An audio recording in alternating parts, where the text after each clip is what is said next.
kita gunakan akal kita untuk kebaikan, Allah bagi kita taman dalam kubur.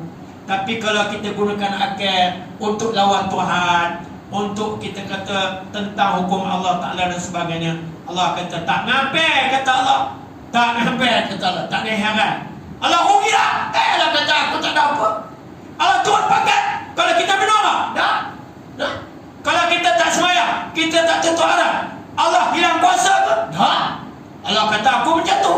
Allahu Ahad, Allahu Samad. Aku dah macam tu. Ia akan aku dua, ia akan nasta'in. Aku adalah sembahan kepada seluruh manusia dan aku tempat manusia minta tolong. Aku tak turun pangkat, kata Allah. Kamu tak sembahyang, orang di sebelah kata tak sembahyang, lantak je. Tapi ingat, kata Allah, ingat, kamu mati tak? Mati. Kullu nafsin za'iqatul maut, semua manusia akan mati. Dan bila mati, ke mana kamu bawa? Orang bawa kamu ke mana? Bawa ke tanah wakaf. Tanah wakaf apa? Kubur. Kubur ke tempat siapa? Kan dah bagi tahu tadi, ada taman dalam kubur, ada lubang neraka dalam kubur. Maka beruntunglah orang ibadat di dunia dan rugilah orang yang maksiat dan dunia. Ini maknanya kita kena terima apa yang kita buat. Kita tak tumpang orang, tak boleh tumpang orang. Kubur tak boleh tumpang-tumpang. Teman tak apalah, esok kalau teman mati, teman sebelah kubur Pak Imam kalau ada semayang, teman tuang semayang. Sekarang kalau teman nak kena sesa, teman ketuk pintu Tok Imam. Pergilah. Tok Imam kata, oh pernah ajar baru tahu, kata Pak Imam. Hang kubur hang, aku kubur. Tak sama kita. Walaupun sebelah menyulah, sebelah kubur Pak Imam, sebelah kubur orang minara. Bahaya tu. Bahaya. Walaupun sebelah kubur mufti sekalipun. Sebelah kubur saya, kubur mufti. Dulu-dulu ni ada juga orang cari kubur orang alim. Nak duduk dekat orang alim, konon-konon nak dapat saham.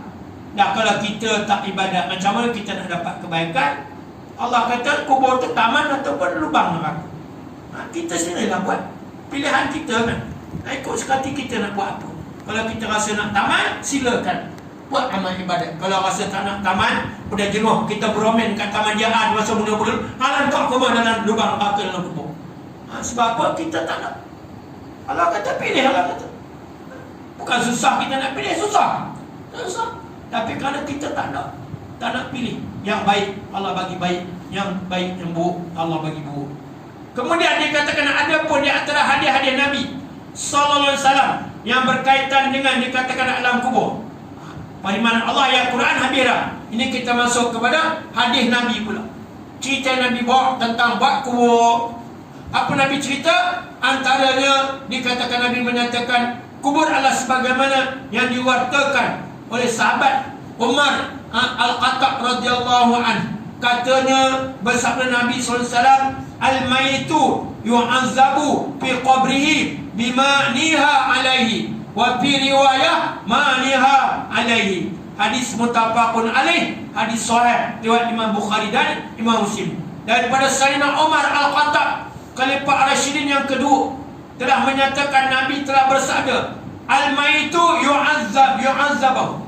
Masa dikatakan bahawa kubur itu, seseorang mati, dia akan diseksa dalam kubur menurut apa yang telah maksudnya jeritkan dan tangisan maksudnya orang-orang yang hidup, atau dalam tangisan keluarganya yang masih hidup.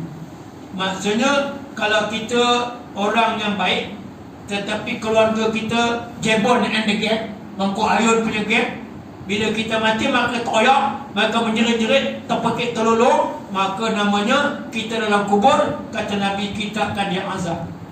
Pula dah, kita semayang, kamu memang semayang, tapi orang atas, bini kamu, anak kamu tak semayang, mereka menjerit-jerit sebab kamu mati, terlolong macam hantu setan, toyak tangis, menjerit-jerit, terpekik-pekik. Itu namanya kamu akan diazab sebab perbuatan waris kamu, isteri kamu, anak-anak kamu. Sebab itu kita kena ingat, yang kita tinggalkan akan membawa bala kepada kita kalau mereka buat silap kepada kita dalam kubur.